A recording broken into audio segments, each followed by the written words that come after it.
right? And comedy. So, all right. And when I show him my before picture, been plus size my whole life. If you would show, he came out and he was like, fuck that bitch, I can do way better. and he said, Kid, would you like to do some comedy? And he's like, yeah. So anyway, I'm really proud to have him here because he is recently retired from the military. And since Emersumnice is also military owned, they're not our military veterans.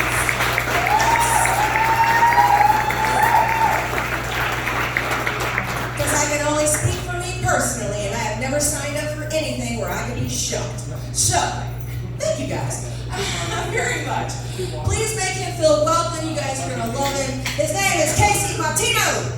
Go Casey!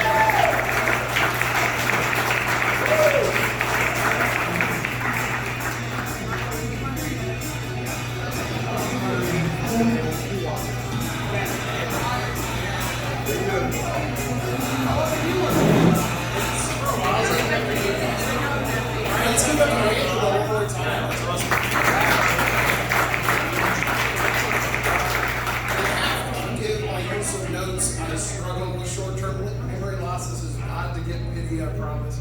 But I'm just terrible at it, so if I don't have a note to go off of, I'm sorry. So I'd like to start a comedy show off by talking about something very serious. Do we have any veterans in the crowd other than the governor? Yes, thank you. So we're all aware of 22 a day, yes? Okay, so if you don't know, this is 1% of Americans join. And of those, 22 veterans a day commit suicide. It's a very serious thing. There's an action out there to show you, that you do 22 push-ups a day to show, fight the veterans that are committing suicide. So it is a very serious, terrible thing, and I just want everyone to know that if this does not go well, those numbers might go well. So please like it. That doesn't always work. So I recently retired. My family never wanted me to join, and then they never wanted me to leave, so they got their way the second time. And my sister has been very supportive, which is nice because growing up we didn't always get along. She was bigger and stronger than me. I was a very small kid for a very long time. I didn't actually get strong until probably years from now. But growing up, she would beat me up, right? She had these terrible mood swings, especially when it was her time of the month, right? Like, I'm not trying to get graphic. But she would be on medication to fix her mood swings. So she would, during the time of the month, she would beat me up. Like, I'd have to go to the hospital. I'd be bleeding more than she was. And over time, the good news is, she's really leveled out. The medication has really evened her out, and now she's just, she's always a cunt. So,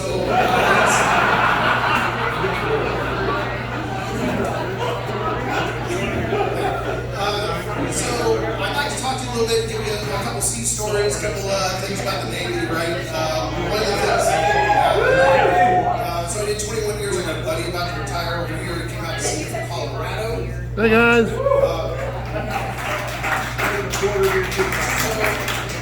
So when you join the Navy, you have to go through this whole process at a medical center.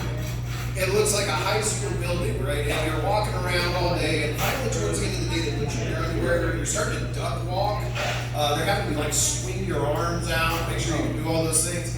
And then at the end, they send you to this doctor. There's a guy in a lab coat in a room, and he says, okay, now drop your pants and grab your ankle. Which, as an 18-year-old, and for my case, I was a 17-year-old, is very familiar when you grow up with uncles like I did. And so I bent over and grabbed my ankles for Dr. Weinstein, and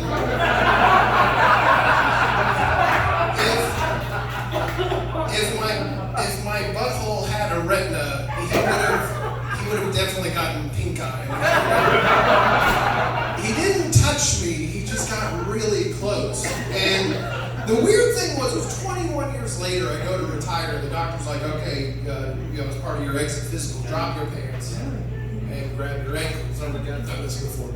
And without warning, they were checking my elasticity, I assume. And I guess it turned out okay. So after you go through that whole process and you decide you still want to be in the Navy, right, or in the military in general, they ship you off to boot camp, and when you first get there, no one tells you, like, they're going to give you all brand new clothes, everything. Like, they're taking everything from you and giving you new stuff. And there's a lot of people that don't know what size of clothes they wear, they don't know any of this. And so they pick me up with this really big guy from Alabama. He's huge, he's as tall as he is wide, just muscular guy. And so he's like, I don't know what size of clothes I wear. You're at least an extra large, right? So you then have to inventory everything you brought to boot camp, which should be nothing other than what the recruiter put on the list, which is very specific. And this was back in the days before cell phones. This was like, you really only brought maybe like an address book, maybe a wallet, right? And this guy is emptying his pockets. I've already inventoried my 3 things I brought to boot camp. And he pulls out 20 Magnum condoms and lays them on the table. And I look at him and I think to myself, like, okay, I mean, we're here 60 days, right? Like, who are you going to fuck for a third of those days?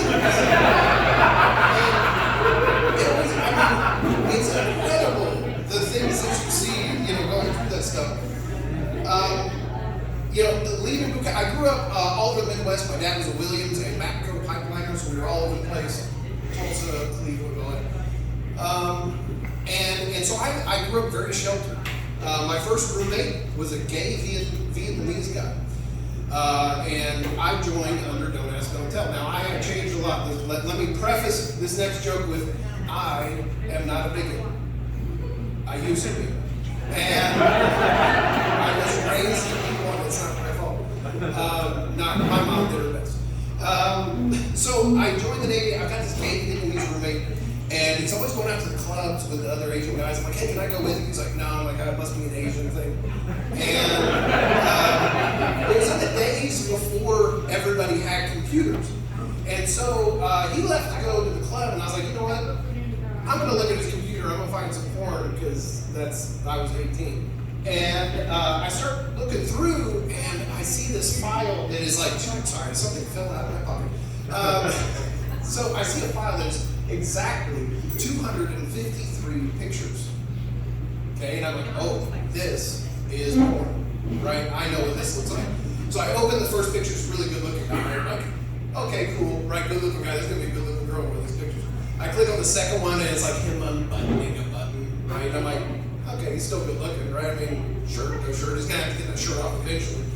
And 253 pictures later, there was no girls, I promise you. I looked at Emersumnice.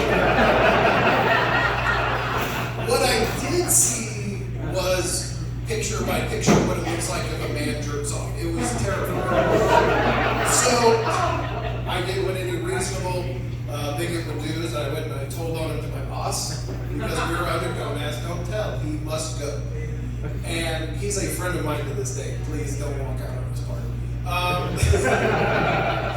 So my boss says, that's awful, we need to go tell our other supervisor. So we went and did that. And he says, look, we can't stand for that in our military. You're right, it's Don't Ask, Don't Tell. We'll take care of this. We're having a cookout this weekend. You live in the barracks. Would you like to come over? I said, yeah, that'd be great. So I show up to this cookout, and all 3 people that I mentioned in the story are there, and there are dates. And I am single. And there are no girls.